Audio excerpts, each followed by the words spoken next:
Hello friends, welcome to my YouTube channel. In last video I show you why we need variables, how to create variables at front end. In today's video I will show you how can we load and create variables from an external file. In last video we have created variables for YTD sales, YTD profit, previous YTD sales, previous YTD profit and comparison of sales and profit. These are only 6 variables, but in real application, you might end up with creating 100 variables. So to create 100 variables manually is not easy job. In that case, what we can do is, we can store all the variables in an external file, say CSV file or Excel file, and we will load variables from that file and we will create variables dynamically in our application. To do that, first of all, I will delete all these variables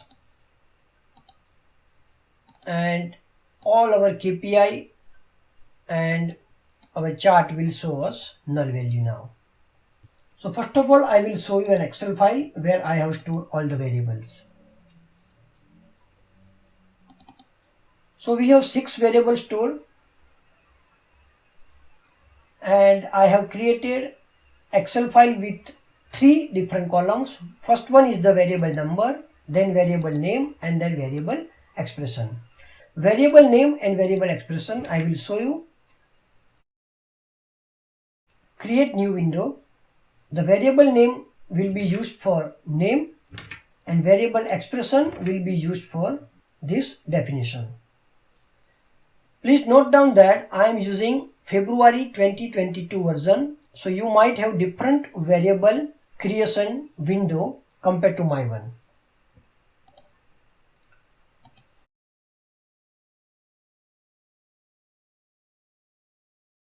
In this video, we will create variables on fly, loading from an Excel file.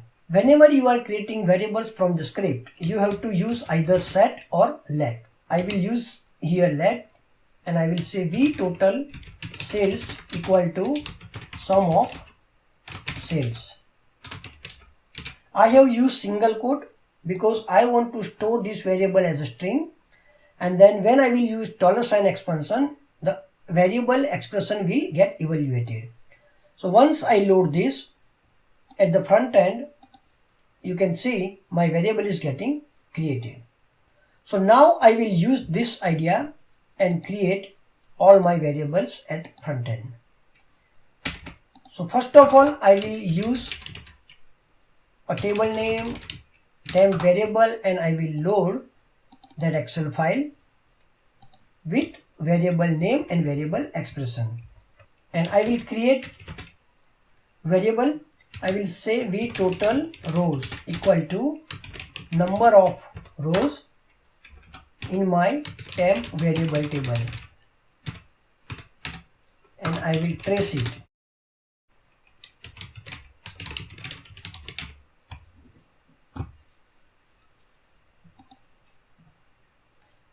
We have 6 rows, that's fine.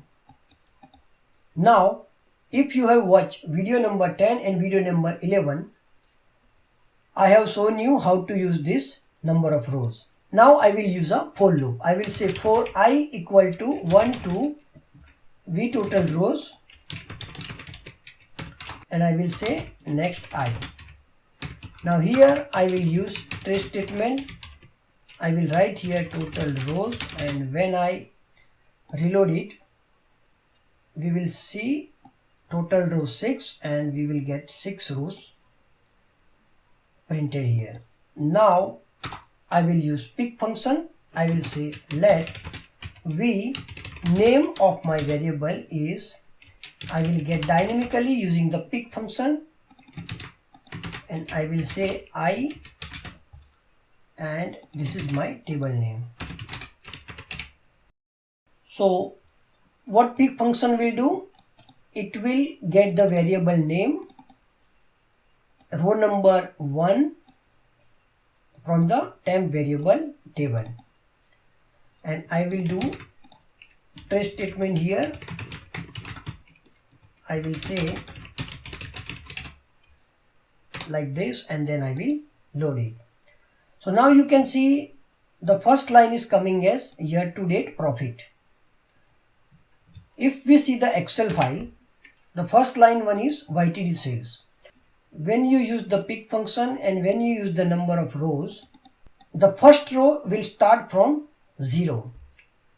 So instead of I equal to 1, I will say I equal to 0 to total number of rows minus 1.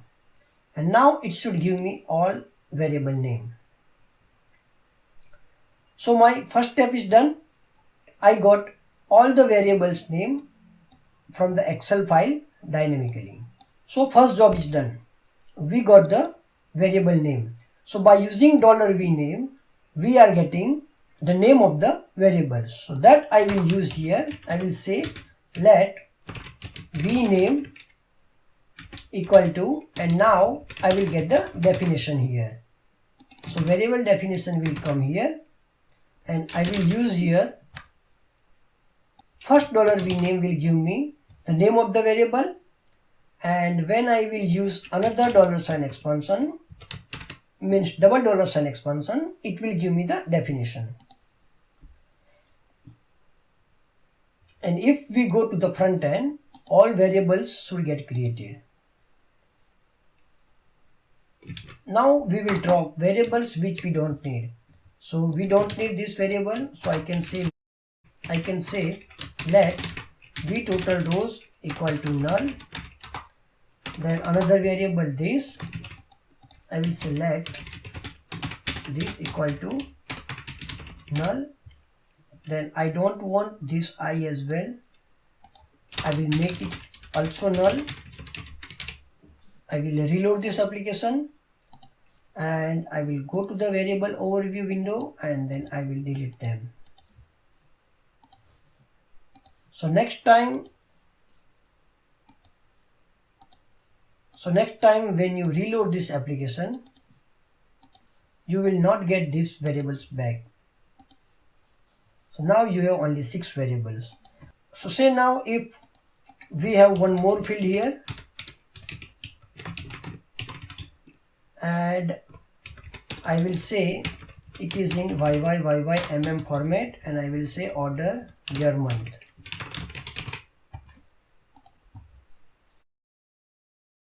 So this field I will add inside my master filter, and here I will say my year month here, and I will keep with month here. So now I have to add this year month in my set expression.